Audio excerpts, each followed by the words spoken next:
Сейчас мы направляемся, знаете, к кому? К первому олимпийскому чемпиону в истории Северного Кавказа, крайне харизматичной личности Загалаву Абдулбекову.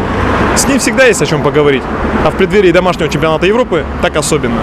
В общем, скоро вы все увидите.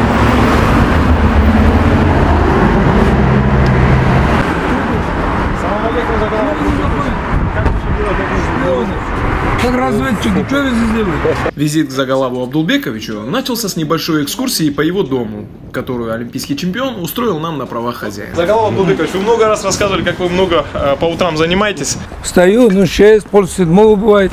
Вот отсюда начинаю, вот с этой точки.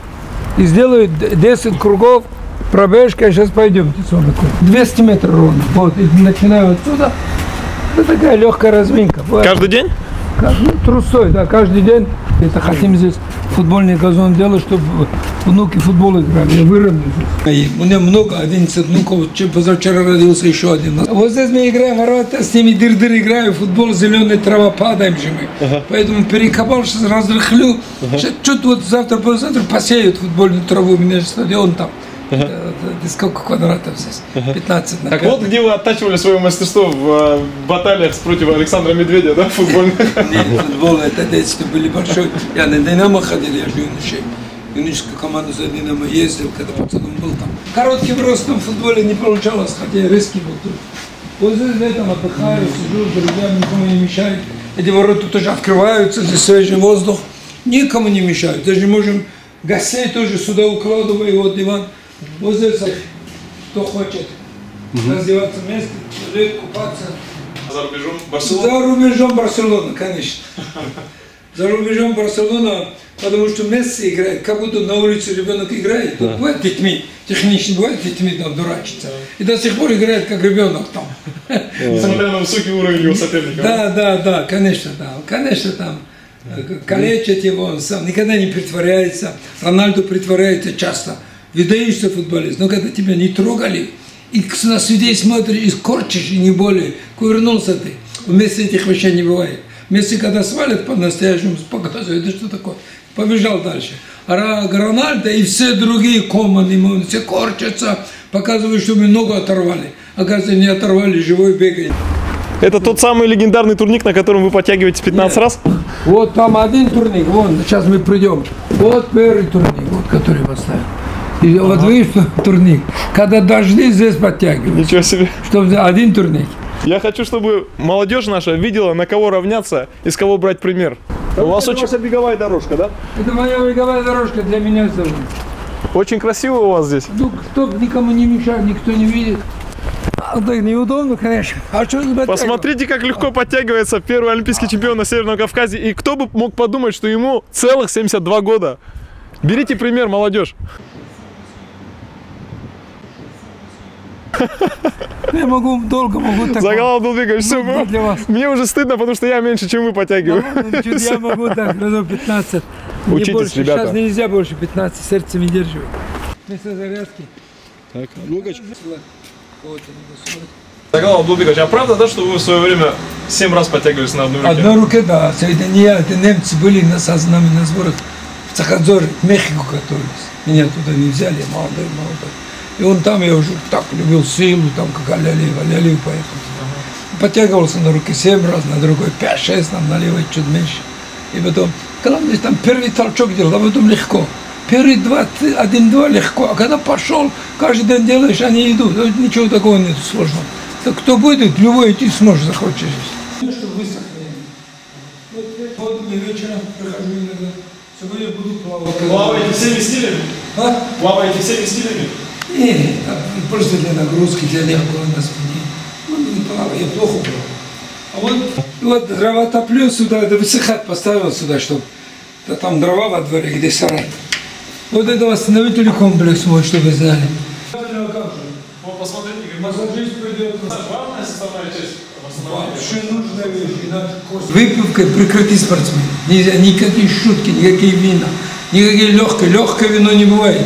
Понятно вам? Если бы умели бы мы держаться, 50 грамм бы успевали бы. Мы же пока не упадем под стол, не понимаем. Да. Ну, нация ни при чем тут. Мы все русские, я не знаю ни по какой нацию. Живем в России, мы все русские, когда за границей, все надо защищать свою родину. В свободное от работы время наш герой активно занимается сельским хозяйством, выращивая в огороде и теплице несколько видов овощных культур. Все отсюда кушать, лук, мук, все натурально, понимаете? Да у вас тут целое хозяйство такое. Помидоры, тыквы, огурцы, что-то бывает. На нашу семью хватает. У вас круглый год урожай, короче. Круглый год урожай, да. Возвращаюсь по этой же дороге. Это как раз получается у меня 200 метров, 10 кубов сделаешь, 2 километра. Много ли гоняли веса вы и какие-нибудь можете истории рассказать про сгонку веса? Какие-то курьезные, может быть, смешные? Гонял много, конечно, гонял. Это знаешь, это как... Я в концлагерь попал, вот хороший коммунист попал к фашистам в концлагерь. И вот как издеваются, вот это вес, гонка веса. Вот самому ничего не дать не взять. Все кушают тяжеловесы, все, самое страшное, когда воды нет, обезвоженный организм. Вот воды хочется, вечером не дает спать. Мерещится, вот типа Али бедный, все время вот так был Шахмуратов, все рассказывают. И нам, ой, вернусь домой, в горах такая речка течет, поеду туда, ой, напьюсь воды горной речкой. А вечером уже спать не дает, потому что горит тело. Лед ложим сюда, полотенце ложишь, на полотенце лед, кусками лед и сыпешь себе ведро льда, пока он тает, она прохладная же по полотенцу, не простуживается, удивляется. И вот пока тает она, ты человек у себя кайфуешь, весь мир такой красивый, голубой. А как только уходит, опять горит тело, обезвоженное тело просто, ну издевательство. А утром чуть-чуть покушал полкило, на следующий день взвешиваться надо. И 3-4 дня так терпел вес, 3 дня, пока последний день не кончится соревнование. Но это для всех, это один закон, для классиков много гонял. Из Украины был Григорьев, чуть ли не 16 килограмм гонял. Наш Ашуралиев 10 килограмм гонял, чтобы в Мюнхен попасть. Он же 68 поехал, 74 он гонял вес, 74, там под 80 килограмм вес, а он 68 согнал. 12 килограмм, чтобы участвовать на Олимпийских играх. И выиграл 3 место. Кости и кожа была на нем. Ну вот именно когда схватка, чуть-чуть покушай, чай, май, шоколад, там мясо, водичку, бутылочку водички выпей, и приходит энергия. Раньше как воспитывали? Родина за тобой. Нас провожала Зоя Космедемянского, мат на площади, там мавзолей Ленина. Мы были, честное слово, идеологически заражены и готовы были разорвать за родину. Это войны, военные, эти наши военачальники, встречаемся с ними. Люди же жизнь отдавали за родину. А сейчас совершенно запущена эта воспитательная работа. Это много имело. Никто не думал о премии. Зарплату доплатили 250-300, стипендия была такая. Первым набирал 300 стипендий. Ну, дома там помогали чем-то там. Поэтому машину как-то вне очередь дадут, когда выиграешь. Покупать возможность. Все одинаково жили, все одинаково страдали. И всем одинаково джинсы не хватало, что-то не хватало. Привозили из Америки. То было, то было. Это еще плохо, надо джинсы выпускать, тряпки выпускать, людей кормить надо. Ну, такой строй был, так шли. Там, потому что всегда Россию ненавидят почему-то.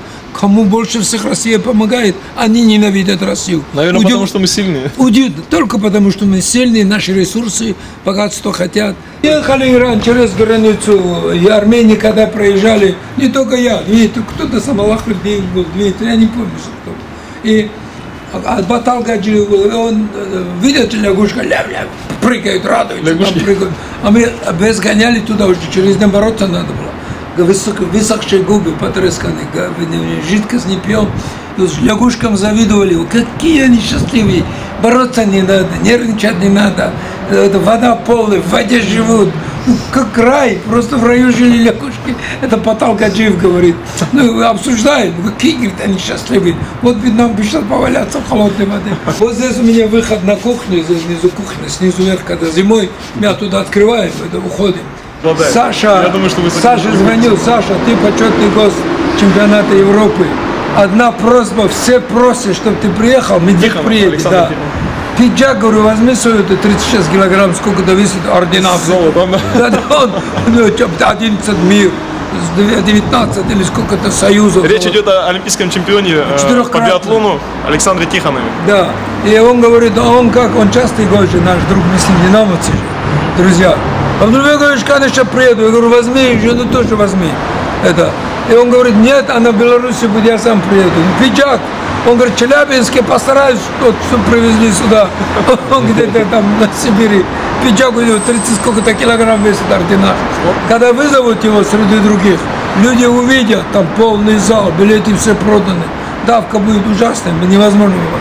И увидят, что такое спорт большой, что такое легенда мирового спорта. Вот награды Родины, все там. Пусть видят люди. При входе внутрь дома нас встречает гостеприимная хозяйка-жена, которая моментально накрывает изысканный стол, пока чемпион знакомит нас с домашним. Еле-еле пропустил домой. Это надо было большим количеством. Это моя последняя жена. Последняя? Да. Легендарный спортсмен вводит нас в свой так называемый зал славы. Комнату, которая буквально пропитана величием и мужеством сразу нескольких поколений. Это я студентом же был, он говорит, проведи ко мне Яшина. Можешь, конечно, могу, он же друг мой. Самого легендарного, лучшего вратаря 20 Да, я говорю, поехали в Сархон институт, и он может приготовить, подпиши, говорит, ему, он умер, бедный, он умер. Я живой пока, вот мы сидим. И сюда ехали с первенства мира, в Софии, где-то были Амир выиграл, Алик третий. Насрулаев стал третьим, народ встречает в аэропорту. Это Фазу Камзатовна. Фазу Алиева? Фазу Алиева, да. Каджи Гаджиев, да, главный тренер Анжи. Вот главный кремень родственник, вот сын, это его внук, вот это Алик, это Малян, это Гусов Юра умер уже, 42 года. Вот я стою здесь в углу. Ламидзе умер, Страхов умер. Все умерли, да, один я живой. И там Магомед голова был, и Карелин надел эту бурку там. Это Тарп еще министр спорта России. Глядя на фотографии, висящие по всему периметру, отчетливо понимаешь. Этот невысокий, доброжелательный мужчина – настоящая эпоха отечественного спорта. Нас приглашают к столу. Сам же Загалав Абдулбекович ограничивается стаканом кефира, привычным ингредиентом его вечернего рациона. Режим для чемпиона – не пустая формальность. Вот меня завести надо было, разозлить. Рыбалка это умел делать. И когда надо было мне чисто выиграть схватку, он пришел мне и говорит, это доктор наук в то время, обаятельнейший человек покойный. Белорусы сам. И говорит, Загалав, мы ошиблись в расчетах. И мы все, я лично, как главный тренер, перед тобой извиняюсь. Но мы ничем тебе не сможем помочь, надо чисто положить противника. Чтобы за моей спиной, за нашей спиной, тебе не переиграли твою медаль. Иначе потеряем золотую медаль. Ты дагестанец, я всегда вас уважал. Дагестанцев, за трудолюбие, за верность вашу, за неленность. Он это говорил, за труд ваш. Со всеми. Ты стоял во главе ребят. Тебе решат. Не знаю, что тебе подсказать. Вот ты выходишь, скоро вызовут тебя на ковер. Сам решай. За твои горцы, старики, горы. Сам решай свои проблемы. Он же меня завел. И я там поставил задачу. На мосту стану. Пусть я проиграю 500 баллов. Но я его один раз на мосту поймаю. Так мой Всевышний мне так дал это. Не надо, не упал никуда. На мост тоже он попал. И мостить тоже не стал. И бросок получился очень красивый. И в итоге вы стали олимпийским. Зашагивание, вот когда я стал. Потом меня от него отрывали, правда, я за ноги. Скажет, было не. За ноги вытаскивали. Конечно, я прыгал, с ума сходили. Не только я. Все наши были в красных костюмах, делегация. Вся делегация выбежала на ковер. Это же фотография написано. Наши не выдержали. Они знали, что медаль потеряна наша. И это величайшему образованию советской власти, которые разрушили, она не разрушили. 50-летию 50 золотых медалей в Мюнхене взяла советская команда. 50. Сейчас 24, 18, 50 золотых медалей советские спортсмены завоевали. В Мюнхене. 50-летию советской власти. Я не стесняюсь, я из сарая вырос. Я всегда говорю, я родился дедушка, бабушкой. Я кроме труда ихнего, скромности, религии, и в сарае, чтобы зимой не замерзать, теленка в комнату загоняли, дедушка, бабушка, я с бабушками в сарае спали. Укрываться даже было, в чем укрываться, от бараньей шкуры укрывались. Всегда текло, когда дождь кап-кап-кап-кап позасыпали. И ставили большой такой шурум, по-нашему называют, такой большую посуду. И туда капала, она на подушке у нас лежала. И под этот капель засыпал я, и крепко спал. И все так, не только я так один такой бедный такой. Все дети, никто не бедный, я не считал себя бедным. Кусок хлеба было, кукуруза была. Утром побежишь, кусок хлеба в руки, и вечером возвращаешься. Там какой-то мандус, траву кушаешь на озере, где дети. Малыши, смотришь там траву. Мы прекрасно знали, какую траву надо кушать. Все дети нашего поколения, 45-й год, послевоенный год, все так жили. Одинаково жили, никто не жаловался. Сталин там выступал, хвалили Сталина, все. Лучше потихоньку жизнь улучшалась. Загалал Абдулбекович, а вот расскажите, пожалуйста, как вы настраивались на крупные турниры? Вот вы считаете себя психологически устойчивым человеком, или же у вас было волнение, что вы можете там проиграть, или же там не так выступить, как от вас? Нет, я проиграть никогда не думал противников. Я был очень осторожный человек на ковре, сломя голову не лез. Я всегда рассчитывал скорости, возможности противника, выносливость противника. Когда выносливый, не на него кидаться, в схватку идти. Эти чуть слабее тебя физически надо размотать, выбить у него из головы мысли, что он еще может что-то выиграть, чтобы скорость не мог он воспринимать. Как дал по шее, как дал, врезал хорошенько. И все, успокоить его, в мозги выбил его, чтобы его скоростя не переменял. Но я был и скоростной, потому что крепкий физически был. Скорость была хорошая, мне футбол, волейбол, селение волейбол, все. Вот эта реакция помогала. А вот предстартовое волнение лично у вас бывало часто? Очень часто. Это любого нормального человека представить. Не просто так, равнодушно. Как справлялись? Били себя по ушам? Нет, я готовился, ходил. Я не любил, чтобы не мешали. Я сам старался шутить. Кто-то шутили. Не показывал, что я нервничаю, но я нервничал. И все. Я знал, что где у меня сильные стороны, чем пройду, как мне пройти, по каким мозгам ударить его ладонью, чтобы разболтать его голову, потом пройти. Мне нужно было ногу пройти. А я поймав ногу, я никого не отпускал. Мне надо было добраться до ноги. А как добыть? Все же знают, что ногу пройду. Не просто я боялся мельницы делать, какие-то зашагивания делать. А в финале, почему я же никогда не делал зашагивания. На соревнованиях не делал зашагивания. Но я видел, как шаг, я отрабатывал. Я ее знал. Я ее не делал. Но там, чтобы чисто положить, прохода много чисто не положишь. Партер перевел балл, 2 балла. А партер, никто тебе хороший борец в финале. Канарейки делал, ломать не даст спокойно. Только зашагивание, только классические. Я же по классике тоже боролся. Чемпион Дагестана был. Да, что там боролся по классике? Боролся и уже сверху. Переводим. Мой тренер классик был Карпетян. Кстати, расскажите, пожалуйста, как вы обыграли команду футболистов, когда у вас был такой совместный матч? Ну, Маркарова спросите, Маркаров будет придумывать, он большой виртуоз, выдающийся мастер, он будет признавать, что мы их толкали, что никто никого не валял. На стадионе болельщики смотрели. Поперек вот так ворота поставили, они 7-0 проиграли. Валяевский, Маркаров, Монтаевы братья, еще кто там, все основные игроки, махачкалинские дамы. Я, Насрулла, Юмин, Алик, Ашуралиев, там где, и мы собрались 7. То есть команда борцов против футболистов? Борцы, после, они тренировались, мы пришли на тренировку. Ну давай. Но они играли в футбол, да, они мяч хорошо останавливают, далеко бьют, точные удары. Но у нас же характер у борцов. Мы собрались, я был капитаном, я сказал, за всем мячом не бегайте, они все равно бегали, где мяч, как саранча, так где мяч. Тотальный прессинг от начала до конца. Не бегайте, втроем бегайте, двое сзади. Ну и дыхалки-то хватало, наверное. Да, у нас выносливые же, а там сзади станьте. Они далеко посовят, говорю, смотри, они нас вытащат туда, обманывают, Маркару подсказывают. Они начали ругаться между собой. Маркару замечательный теннис, ты сам пошел. 7-0 проиграли. Вот это да. Раздолбали меня. Вот так учитесь у борцов, как можно выигрывать футболистов. Послушай, потом начали они уже выдохлись, мы же гоняли их там 7-0, а потом я говорю, ребята, время же кончилось, уже ворота поменяли, все, 7-0, папа. А потом я говорю, ребята, теперь их не отпускайте, швыряйте там на ковре. Начали на них отрабатывать, решетняк там. Маркар же здоровый же, на за ноги поймаем, валим, напали, на них не оставляем. Теперь давайте бороться. Жаль, что видео камер нет. В вашей богатой золотой коллекции есть золотые медали практически любого международного соревнования. Но первенство Европы, золотая медаль первенства Европы вам так и не покорилась. Единственное ваше лучшее достижение — это серебряная медаль первенства в Лозанне, чемпионата Европы в Лозанне. Вот почему, на ваш взгляд? Я, честно говоря, не помню. Я помню, что я вот чемпионом Европы должен стал со счетом 1-0 или 2-0 выигрывал у турка Севинча, и который чемпионом Европы стал в Лозанне Тодоров, Юрий Тодоров.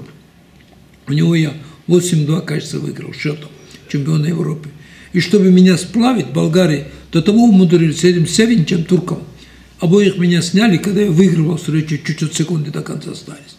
Чистое поражение и ему, и мне. Первый провал такой был.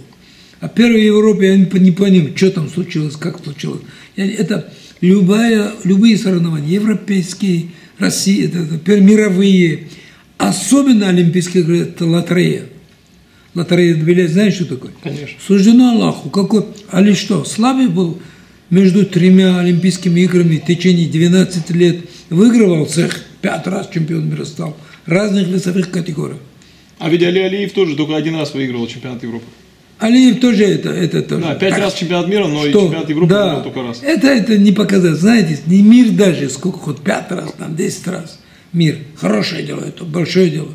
Олимпийские игры, которые 4 года раз проводят, форум всемирной молодежи. На мир могут заболеть, не поехать, травмы. Самый главный человек везде на Олимпийских играх. Поэтому я не стесняюсь никого. То есть вы где-то недооценивали, да, чемпионат Европы? Нет, не было недооценивал. Уделили какие-то соревнования? Раз выход, мир? на камеру выходил, все дооценивал. Это стечение обстоятельств. Так судьям удобно было. Ну, борцам, один кого-то, ты меня выигрываешь небольшим счетом, 1-0, 2-0. Извини меня, за 5 секунд, за 7 секунд до конца снимает обоих со схватки, обоим поражение дает, чистое поражение. И тебе, и мне. Вот как, что я должен думать, я же выигрывал, или ты у меня выигрывал? 1 балл, 2 балла. Ну, 5 секунд до конца, 2-3 шага прыгнуть туда-сюда, и все. Ты чемпион. И вдруг снимают тебя, чистое поражение тебе дают, как будто тебе на лопатку положили. Что за соревнование? Или же возьмите нашего Юрия Шахмурадова, Юрия Аванесовича, Олимпийские игры Мехико. Технар, в мировом масштабе техничного человека не было. Создатель такой ловкой борьбы, быстроты борьбы, техничной борьбы. Это в Дагестане он создал все. И вдруг 8-2 выигрывает у француза. В угоду президенту Международной Федерации французу Роже Кулону, который смотрит соревнования по борьбе, Шахмурадова снимает со схватки за пассивное введение борьбы. Ну как, если пассивно кто выигрывает, проигрывает, как 8 баллов может человек, пассивный человек взять? Да, за 1 минуту может там какие-то броски сумасшедшие сделать. Но уже схватка кончалась. В 3-м периоде Шахмурадов снимает со схватки. Как можно понять этого человека? И как это объяснить миру, что Юра не так убегал и уклонялся от борьбы, в одни ворота выигрывал, да, придерживал того, да, хотел отдышаться, и так выиграть. У любого борца в голове победа в кармане. И все. Вот это победа в кармане слово. Плохие шутки играет, когда политика идет. Всегда против Советского Союза, против России выступали, особенно соцсраны, которыми кормили, поели. Это логика вещей, не знаю почему. Медведь, он по комплекции был очень крупный, да? Вот если, например, сравнить Белала Махова и вот Медведя, кто из них? Махов крупнее намного. Чем Медведь? Медведь баскетболист был. Ну ладно. Баскетбол был настоящий. Руки, ну, мышцы чуть были, но характер был. А за счет чего выигрывал? Характер. Никому близко подходить не давал. Вообще его в партере не видел. А может быть тогда соперники слабее были? Нет, ты что? Киты были соперники. Ну, дрожали от него, боялись почему-то, я не знаю. Он пер, он дыхнуть не давал сопернику на ковре, шаг назад не делал. Медведь это... А это природный талант или же тренировки его? Природный характер. Это характер такой. Ну и тренировался, наверное, он тоже, да? Тренировался, да. И на тренировках никому очко не хотел проиграть. И до конца каждое движение он выносливый был хорошо, как лыжник. И характер был, характер был. Приемы никак и не делал. Ему скажи, мельницу покажи. Для него это каторга. Мельницу делать показать. А вот если при общении с ним не чувствуется, что у него какой-то такой был жесткий раньше характер, достаточно мягкий, приятный человек, он, он приятный, сейчас мягкий такой, да? Но сейчас уже когда поставил. А раньше ни с кем даже разговаривать не хотел. И близко никого не пускал. Свой круг людей, которые ему приятны. Остальное никого не хотел. Ни тренеров, никого. Сегодня хочу тренировать, тренировался как лошадь. Будушавый баскетболист натуральный был. Ну, высокий, длинный, конечно, тоже высокий. И никого близко не подпускал. А вот он один был такой в тяжелом весе, или же за его спиной тоже были такие достойные? За спиной достойные соперники были, и просто так ему никто не уступал. Иваницкий ничего делал, их 3-4 раза ничья была. Кто лучше с другими отборется, тот выигрывал Союз. А так, он по лутяже там 2 раза выиграл Олимпиаду. 1 раз или 2 раза. А 3-й раз тяжелый вес перешел. Когда Иваницкий ушел, он уже верховодить начал тяжелым весом.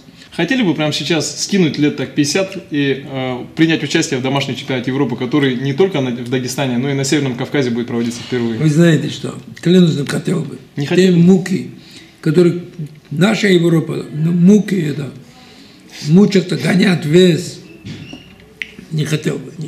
Хотел бы простым рабочим быть, хорошим рабочим быть, пахарем быть, землекопом быть, хорошим специалистом. Такой, Мы, дагестанцы, так должны провести 100 чемпионат Европы, чтобы в следующем году, там, через год нам мир дали. И чтобы вся федерация мировая борьба просила мы Махачкалу хотим. Вот не хотим ни в Истамбуле, ни в Лондоне, хороший город. Махачкале хотим. В какой-то момент к беседе присоединилась и супруга борца, Патимат Кадиевна, поведавшая о гастрономических предпочтениях мужа. Патимат Кадиевна, вот ваш муж Загалав Абдулбекович за столом привередлив? Вы как считаете, он сейчас привередливый? Он такой это сейчас всегда. Перед нами, а может Нет, он всегда так, да. А какое его любимое блюдо? Утром овсянка, гречка, каша какую захочет, а в обед комплексный обед. Ну, исходя из Любой, того, что... абсолютно. Вот как приготовишь, то съесть. Только лишь бы дома было приготовлено. Ну, исходя из того, что мы увидели и попробовали, а готовить его очень вкусно, я теперь уже понимаю, почему Загалав Абдулбекович выглядит так бодро и хоть сейчас готов вернуться на ковер. Мы же в интернате учились с ней вместе. Ну ты что, мы со школы интерната вместе. Я 5 класс пришел, она на 2-3 года позже пришла туда. Окончили школу, институт, пединститут. Такая долгая история любви, да? Мы с 20, да, долгая история у нас. Она медленная, я быстрый во всем. И некогда мне ждать, пока она скажет слово. Я 5 кругов вокруг Махачкалы сделал. Интервью, которое планировалось на 30 минут, в итоге затянулось на несколько часов. Очень уже интересная личность, этот Абдулбекович. Вячеслав Абдусаламов, Ариф Ибрагимов, специально для Федерации спортивной борьбы России.